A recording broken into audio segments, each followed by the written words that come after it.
ایک اور آیت سورۃ آل عمران کی ہے، یہ سارے دین کی روح ہے اور یہ دین کا مرکزی نقطہ ہے، مرکزی نقطہ۔ جیسے گاڑی ہوتی ہے نا، اس کا بیلنس کیا جاتا ہے تو پھر وہ صحیح چلتی ہے۔ اس کا ایک نقطہ ہوتا ہے، اس پر آ کر چاروں ٹائروں کو ایک جیسے زاویے پر جمع کرنا ہوتا ہے، پھر وہ صحیح چلتی ہے۔ اگر وہ بیلنس آؤٹ ہو جائے تو سوزوکی ہو یا لینڈ کروزر ہو، وہ سیدھی نہیں چلے گی، کبھی یوں ہو جائے گی، کبھی یوں ہو جائے گی، کبھی یوں، وہ خود بھی تھکے گی اور مسافر کو بھی تھکائے گی۔ تو ہر چیز کا سینٹر پوائنٹ جب صحیح ہوتا ہے تو وہ چیز صحیح چلتی ہے۔ اسلام کا جو مرکزی نقطہ اور پوائنٹ ہے وہ نرمی ہے، شدت نہیں، وہ نرمی ہے، وہ عبادات اور باقی ساری چیزیں اپنی اپنی جگہ پر، لیکن ان سب کو جوڑنے والی جو چیز ہے وہ نرمی ہے۔ یہ میں نے کہاں سے لیا؟ میں ایک دفعہ جا رہا تھا پاناما، تو سورہ کہف کو دیکھ کے پڑھ رہا تھا، ویسے مجھے یاد ہے میں دیکھ کے پڑھ رہا تھا۔ تو جب میں وَلْيَتَلَطَّفْ پر پہنچا تو حاشیے میں لکھا تھا نصف القرآن۔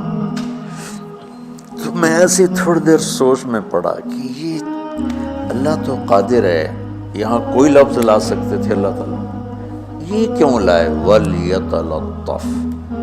حد سے زیادہ نرمی کا معاملہ کرنا۔ وہ جو روٹی لینے میں گیا ترکی میں، ترسوس ایک جگہ ہے جہاں اردن والے بھی دعویٰ کرتے ہیں کہ یہاں تھے اصحاب کہف، میں نے وہ بھی دیکھا ہے، اور ترکی والے بھی کہتے ہیں میں نے وہ بھی دیکھا ہے۔ تو ترکی والا قرآن کی تعبیر سے زیادہ جوڑ کھاتا ہے، اردن والا جوڑ نہیں کھاتا ہے۔ اس کا وَلْيَتَلَطَّفْ، اے بھائی کوئی بھاؤتاؤ کے چکر میں نہ پڑنا، بڑی نرمی سے پیار محبت سے روٹی لے کے آجا، بھوک لگی۔ اور صیغہ مبالغے کا ہے، تلطف، تفاعل، مبالغہ اور تکلف۔ تو تمہارے اندر اگر سختی ہے پھر بھی تم با تکلف نرمی کرو، تمہارے اندر شدت ہے پھر بھی اپنے اوپر نرمی طاری کرو۔ تو یہاں سے مجھے یہ بات سمجھ میں آئی کہ پوری شریعت کا سینٹر پوائنٹ قرآن ہے، اور قرآن کا سینٹر پوائنٹ نرمی ہے، وَلْيَتَلَطَّفْ۔ اب ہمارے ڈانٹ ڈپٹ کو بزرگی سمجھا جاتا، ڈانٹ ڈپٹ کو تربیت سمجھا جاتا، استاد شاگرد کو ڈانٹ رہے ہیں، پیر مریدوں کو ڈانٹ رہے ہیں، امیر مامور کو ڈانٹ رہے ہیں، والدین اولاد کو ڈانٹ رہے ہیں، اور میرا اللہ کہہ رہا ہے نرمی۔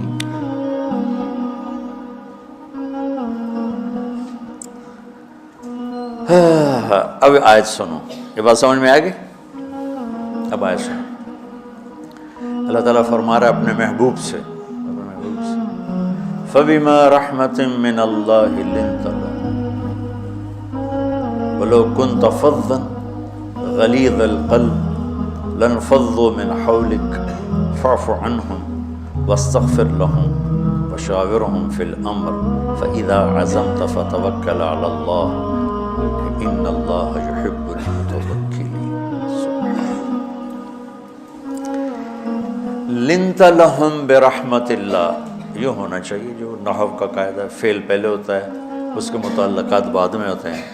تو لِنْتَ لَهُمْ بِرَحْمَةِ اللَّهِ، آپ اللہ کی رحمت سے نرم ہو کے اپنے امت کے لیے، لیکن اللہ تعالیٰ نے فَبِمَا، اللہ نے اپنے نبی پر جتنے احسان قرآن میں بتلائے ہیں، أَلَمْ يَجِدْكَ يَتِيمًا فَآوَىٰ وَوَجَدَكَ ضَالًّا فَهَدَىٰ وَوَجَدَكَ عَائِلًا فَأَغْنَىٰ أَلَمْ نَشْرَحْ لَكَ صَدْرَكَ وَوَضَعْنَا عَنْكَ وِزْرَكَ الَّذِي أَنقَضَ ظَهْرَكَ وَرَفَعْنَا لَكَ ذِكْرَكَ إِنَّا أَعْطَيْنَاكَ الْكَوْثَرَ هُوَ الَّذِي أَيَّدَكَ بِنَصْرِهِ وَبِالْمُؤْمِنِينَ۔ اب قرآن میں دیکھو وَكَانَ فَضْلُ اللَّهِ عَلَيْكَ كَبِيرًا، اللہ نے قرآن میں اپنے نبی پر جو احسان کیے وہ بتائے اور جتلائے کہ ہم نے آپ کے ساتھ یہ کیا، یہ کیا، یہ کیا۔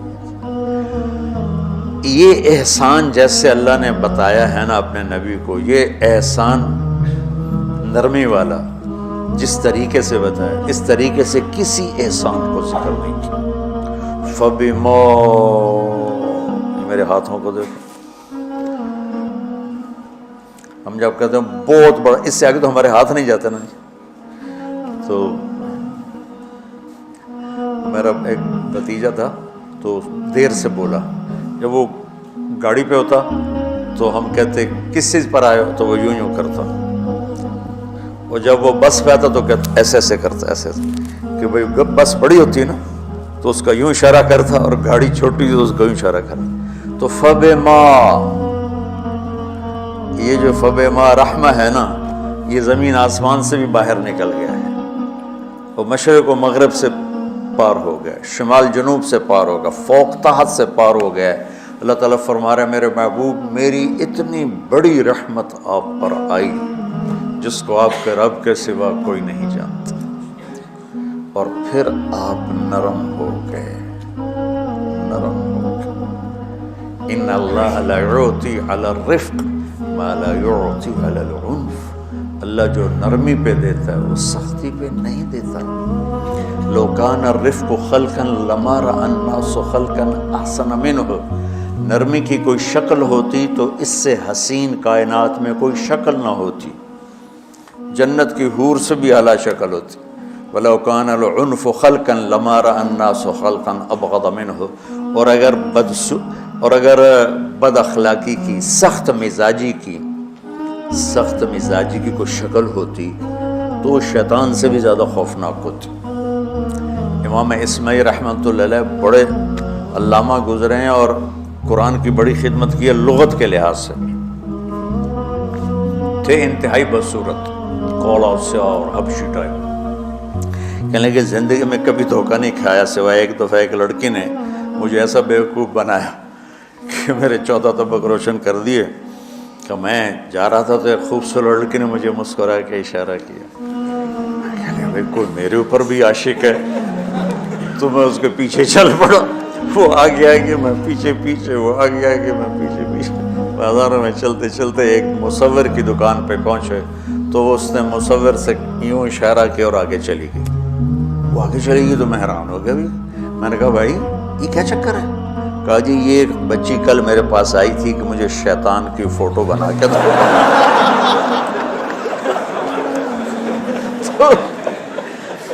تو میں نے اسے کہا بیٹی میں نے تو شیطان دیکھا نہیں، تو مجھے دکھا تو میں اس کا فوٹو بناؤں. تو آج تمہیں لے کر کہہ رہی تھی یہ ہوتا ہے، ایسا ہوتا ہے.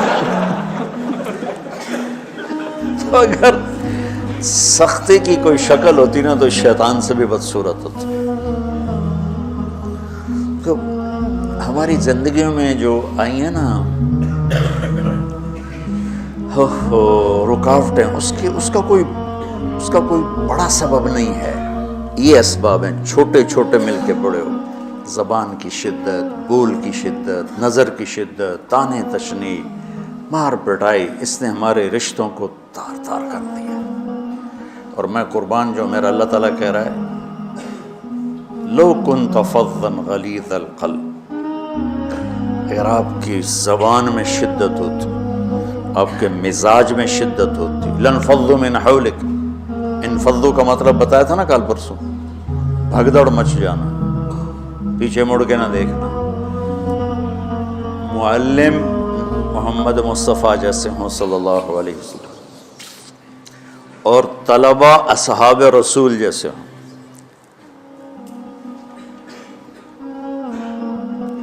محمد الرسول اللہ، سورہ فتح اللہ نے یوں ایک آیت محمد الرسول اللہ والذین معہ. یہاں محمد اللہ کے رسول ہیں، یہ دعویٰ ہے کہ یہ میرے رسول ہیں. تو پوچھنے والا پوچھتا ہے کہ اس کی دلیل کیا ہے؟ تو اللہ کہتا ہے اس کے ساتھیوں کو دیکھ لو، ایسے ساتھی صرف نبی کے ہوتے ہیں اور کسی کے نہیں ہوتے. والذین معاہ، معیت بہت بڑا شرف ہے. اور وہ کیسے ہیں؟ اشداء علی الکفار ہیں، رحماء بینہم ہیں. وہ کیسے ہیں؟ تراہم رکعا سجدا، کوئی سجدوں میں گڑ گڑا رہا، کوئی رکوع میں گڑ گڑا رہا. اور اخلاص ایک باریک چیز ہے جس کو موت سے پہلے ہم دعویٰ نہیں کر سکتے کہ میں جو کچھ کر رہا ہوں اخلاص سے کر رہا ہوں، لیکن وہ اتنے اللہ کے قریب ہوئے کہ اللہ نے ان کے اخلاص کی خود گواہی دی، یبتغون فضلا من اللہ ورضوانا۔ میں صرف قرآن سے صحابہ کو بتا رہا ہوں، تتجافى جنوبهم عن المضاجع يدعون ربهم خوفا وطمعا۔ میرے نبی کے ساتھ چلنے والے صحابہ کیسے ہیں؟ راتوں کو اٹھ اٹھ کے روتے ہیں، بستروں سے جدا رہتے ہیں۔ کیسے ہیں؟ كانوا قليلا من الليل ما يهجعون، رات کو بہت تھوڑا سوتے ہیں۔ وبالاسحار هم يستغفرون، اور پھر سحری کے وقت توبہ استغفار کرتے ہیں۔ یہ کیسے ہیں؟ یؤثرون علی انفسهم ولو کان بہم خصاصہ، خود بھوکے رہ کر یہ اوروں کو کھانا کھلاتے ہیں۔ یہ کیسے ہیں؟ لقد رضی اللہ عن المؤمنین اذ یبایعونک تحت الشجرہ فعلم ما فی قلوبہم۔ یہ کیسے ہیں؟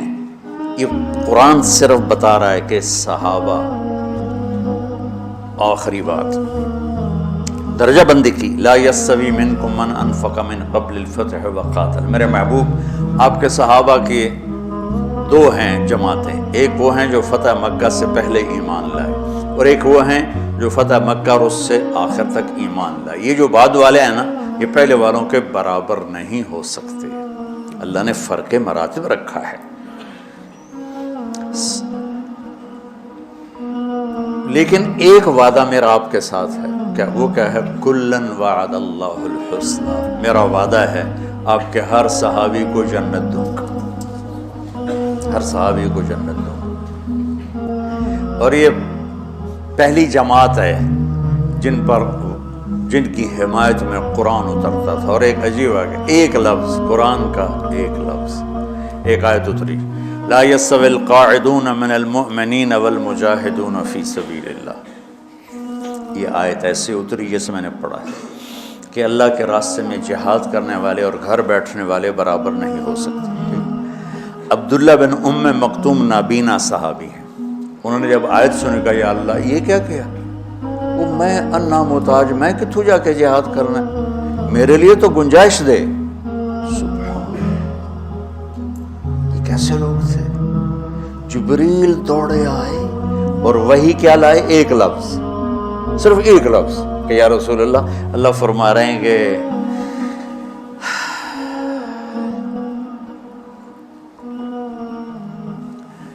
کیا ہے؟ عبس وتولی اذ جاءہ الاعمى، کہا میرے بندے کی فریاد میرے پاس پہنچ چکی ہے، لہٰذا اب اس آیت کو یوں پڑھا جائے، لا يستوي القاعدون من المؤمنین غیر اولی الضرر والمجاہدون فی سبیل اللہ، کہ جو معذور ہیں ان کے علاوہ جو صحت مند ٹھیک ٹھاک ہیں وہ، اور جو میرے راہ میں ہیں برابر نہیں ہو سکتے۔ تو عبداللہ بن ام مکتوم کی فریاد پر قرآن کا ایک لفظ ہے، اور خولہ کی فریاد پر آیات بارش کے قطروں کی طرح، قد سمع اللہ قول التی تجادلک فی زوجها وتشتکی الی اللہ واللہ یسمع تحاورکما ان اللہ سمیع بصیر الذین یظاہرون منکم من نسائهم ما ہن امہاتهم ان امہاتهم الا اللہ ولدنهم وانہم لیقولون منکرا من القول وزورا۔ یہ پھر آگے بھی چلتی ہیں۔ ایک دیہاتی عورت کی فریاد نے عرش ہلا دیا اور قرآن اترا۔ یہ لوگ تھوڑا اور سنا دو تاکہ آپ کو خولہ کا پتہ چلے، خولہ کیا چیز ہے۔ انصاری عورت ہے، ہاں مالے کی ایک عورت ہے، خامن نے غصے میں طلاق دے دی، طلاق تھی زہار، تو میرے لیے میری ماں کی طرح ہے۔ اس طلاق کے بعد رجوع ہو ہی نہیں سکتا تھا۔ 3 طلاق میں تو رجوع ہو جاتا نا، کہ کسی اور جگہ شادی ہو جائے، وہاں سے طلاق ہو جائے، واپسی ہو، لیکن اس میں رجوع ایسا ہی ہے شیخ، ایسا ہی ہے نا، اس میں دوبارہ اگر اس کی شادی ہو جائے اور پھر وہاں سے وہ فارغ ہو کر اس سے شادی نہیں ہو سکتی، یہ اس زمانے کا رواج تھا۔ اب یہ ان کی عمر گزر گئی تھی، جو بھاگی بھاگی اللہ کے نبی کے پاس ہے، یا رسول اللہ میرے خامن اوس بن مالک نے زہار کر دیا، اوس بن صامت نے مجھ سے زہر کر دیا، تو کیا فتویٰ ہے؟ آپ نے کہا حرمتی علیہ، بیٹی تو حرام ہو گئی۔ بولیں گے یا رسول اللہ اکل مالی وافنا شبابی، جوانی میری ڈھل گئی، مال میرا کھا گیا وہ، تو میں کہاں جا کے بیٹھوں، ماں باپ میرے نہیں ہیں۔ آپ نے کہا حرمتی علیہ، تو اس پہ حرام ہو گئی۔ پھر اس نے کہا یا رسول اللہ میرا کیا بنے گا؟ تو آپ چپ ہو گئے کہ بھئی جب وہ مانتی نہیں تو کیا کرو، آپ چپ ہو گئے۔ حضرت عائشہ رضی اللہ عنہا آپ کو کنگھی کر رہی تھی۔ جب اس نے دیکھا اللہ کے نبی نے جواب دینا چھوڑ دیا ہے، کہ چلے ٹھیک ہے میں اپنے رب سے بات کرتی ہوں۔ اس نے وہیں بیٹھے بیٹھے ہاتھ اٹھایا، اے اللہ ان لی منہ صبیۃ صغار، اے میرے رب میرے چھوٹے چھوٹے بچے، ان ضممتہم الی فجعوا وان ضممتم الیہ فضعوا، میرے رب میرے چھوٹے چھوٹے بچے، عمر میری ڈھل گئی، میری دوسری شادی نہیں ہو سکتی، ان بچوں کو میں اپنے پاس رکھوں تو ان کو روٹی کہاں سے کھلاؤں، یہ بھوکے مریں گے۔ خامند کے پاس چھوڑ کے چلے جاؤں تو وہ بھی کمزور ہو چکا ہے، یہ ان کی تربیت کون کرے گا، یہ تو برباد ہو جائیں گے۔ اب اس کی دعا سنو، یا اللہ اپنے نبی کی زبان پر میرے حق میں فیصلہ دے۔ یہ نہیں کہا کہ تو اپنی شریعت کا فیصلہ سن، گیا اللہ میرے حق میں دینا ہے فیصلہ۔ اور اللہ تعالیٰ کا قرآن آ گیا، ہاں خولا ہم نے اپنے رحمت کے طفیل تیرے حق میں فیصلہ دے دیا۔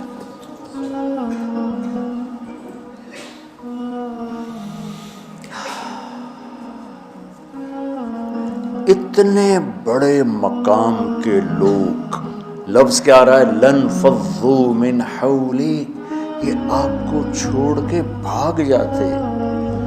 سختی اتنی بڑی بلا ہے کہ اتنے دھرتی نے کسی نبی کے ایسے ساتھی نہ دیکھے نہ دیکھے گی، اور ایسے عظیم انسان دنیا میں نہ آئیں گے انبیاء کے بعد، عظیم ترین انسانوں کا ٹولہ، لیکن وہ بشر تھے، ان سے خطائیں ہوئیں، ان سے گناہ ہوئے، پر اللہ نے کہا جاؤ ہم نے معاف کر دیا، کلا وعد اللہ الحسنی، جاؤ سب کے لیے جنت ہے۔ تو میرا اللہ کہہ رہا ہے میرے محبوب، اور اب تھوڑے سے احادیث سے سن لو۔ آپ نے کہا ابو بکر جنتی، عمر جنتی، عثمان جنتی، علی جنتی، طلحہ جنتی، زبیر جنتی، سعد بن ابی وقاص جنتی، عبد الرحمن بن عوف جنتی، ابو عبیدہ بن جراح جنتی، سعید بن زید جنتی، بلال جب جنت میں جاتا ہوں تیرے پاؤں کی آہٹ اپنے آگے آگے سنتا ہوں۔ جس نے جنتی عورت کو دیکھنا ہو ام رومان کو دیکھ لے، بڑے بڑا مناقب صحابہ اٹھا کے دیکھو۔ میرا ایک امتی آئے گا جنت کے دروازوں پر تو 8 دروازے کھل کے کہیں گے مرحبا ادھر آ جائیں، ادھر ادھر۔ سلمان فارسی ایسے ہوئے، یا رسول اللہ کون ہے یہ؟ تو آپ نے کہا یہ بیٹھا ہے ابو بکر، اس کو جنت کے 8 دروازے پکاریں۔ عمر ایک محل دیکھا بہت عالیشان، میں سمجھا میرا ہے۔ جب جانے لگا تو فرشتے نے کہا آپ کے غلام عمر بن خطاب کا ہے۔ عثمان جنت میں ہر نبی کا رفیق ہے، میرا رفیق تو ہے۔ پھر حضرت علی کا ہاتھ پکڑ کے کرتے کرتے کرتے یہاں لگا لیا، علی تو بھی خوش ہو جا، جنت میں تیرا گھر میرے گھر کے سامنے ہے۔ طلحہ زبیر، ہر جنتی کا ایک خادم، میرے 2 خادم طلحہ اور زبیر۔ تو اس ایک لائن لگی پڑی ہے، اور میرا اللہ کہہ رہا ہے میرے محبوب اگر آپ کے مزاج میں شدت ہوتی تو ایسے عظیم الشان لوگ آپ کو چھوڑ کے بھاگ جاتے۔ بچو کیا کرو، سنا سنا کے بھی تھک گیا۔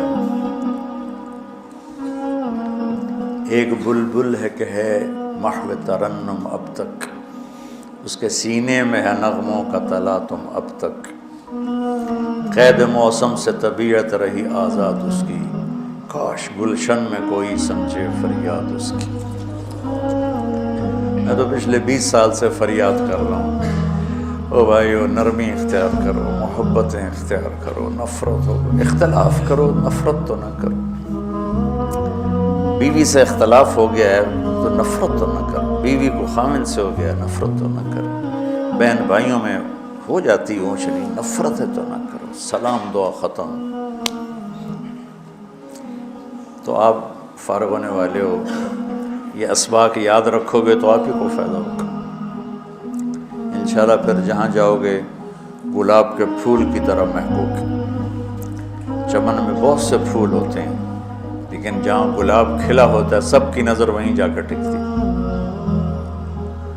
تو اگر آپ نے، میں نے یہ اخلاق بنا لی، یہ نرمی اپنے اندر پیدا کر لی، تو اللہ کی قسم گلاب کے پھول کی طرح مہکو گے بھی صحیح، اور پرکشش بھی ہوگی، جاذبیت بھی ہوگی۔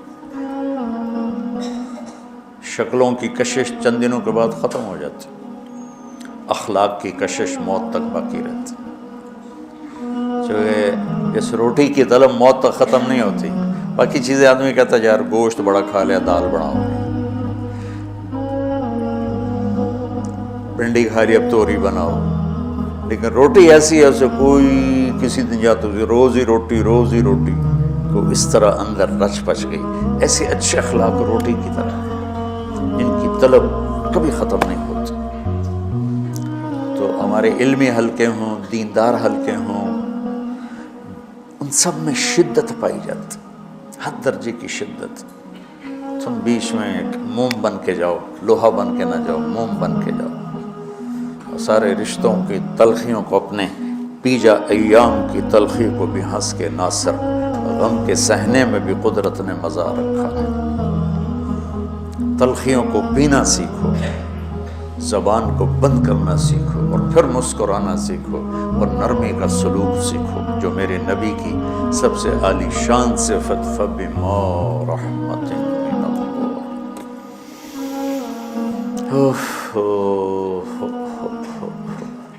یہ واقعہ پتہ کب کا ہے؟ جب احد کی لڑائی میں شکست ہو گئی نا، تو کافی سارے صحابہ میدان چھوڑ کے دوڑ گئے۔ تو جب ابو سفیان کا لشکر واپس چلا گیا تو وہ واپس آئے، وہ سب ڈرے ہوئے تھے کہ اب ہمیں بڑی ڈانٹ پڑے گی، ہمیں بڑی ڈانٹ پڑے گی۔ شہاب الدین غوری نے تراوڑی کی پہلی جنگ لڑی تھی پرتھوی راج کے خلاف۔ ہم جو چوہان راجپوت ہیں، ہم اس کی نسل سے ہیں، پرتھوی راج۔ تو وہ شکست ہو گئی۔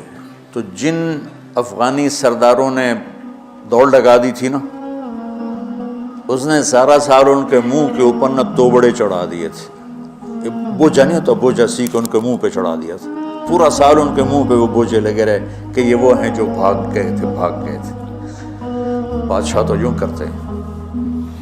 میرے نبی کے صحابہ جب سہمے آئے کہ بس دیکھو اب کیا بنتا ہے، تو آپ نے مسکرا کے ان کا استقبال کیا، آؤ بھائی، آؤ۔ اس پر میرے اللہ نے یہ کہا، واہ میرے محبوب، یہ آپ کے رب کا آپ پہ احسان ہے کہ آپ نرم ہو گئے، ورنہ ایسے موقعوں پہ تو ڈانٹ ڈپٹ ہوتی، سوڑوا دیا جاتا۔ استنبول کا قلعہ فتح نہیں ہو رہا تھا، سلطان محمد فاتح 21 برس کی عمر میں، تو اس نے سپہ سالار کو بھرے مجمع میں کوڑوں سے اس کی پٹائی شروع کر دی، اور اس کو ہٹا کے دوسرے کو لگا دیا۔ اور میرے نبی کہہ رہے ہیں آؤ، اوپر اللہ کی محبت ہے، اللہ تعالیٰ کہہ رہا ہے میرے نبی پہلے آپ نے معاف کر دیا، پر میں بھی سفارش کرتا ہوں آپ ان کو معاف کر دیں۔ اور آگے کہتے ہیں وَاسْتَغْفِرْ لَهُمْ، اور آپ مجھے بھی کہیں کہ میں بھی معاف کر دوں۔ کیا لوگ تھے کہ جن کے بارے میں اللہ کہہ رہا ہو مجھے کہو میں ان کو معاف کر دوں۔ ایسے عظیم لوگ بھی شدت برداشت نہ کر پاتے۔ بھائیو میری فریاد سمجھو اللہ کے واسطے، نرمی اختیار کرو، نرمی اختیار کرو، نرمی اختیار کرو۔ سختی کے بغیر جی کام نہیں چلتا ہے، ارے یہ بکواس ہے، تمہارے نفس کی شرارت ہے۔ میرے نبی فرما رہے ہیں نرمی پہ جو اللہ کرتا ہے وہ سختی پہ نہیں کرتا ہے۔ ٹھیک ہے، سر ساتھ نہیں دے رہا درد کی وجہ سے، اسی میں برکت سن لو۔ سبحانک اللہم و بحمدک، اشہد ان لا الہ الا انت، استغفرک و اتوب الیک۔ اللہم انا نسألک من خیر ما تعلم و نعوذ بک من شر ما تعلم و نستغفرک لما تعلم انک علام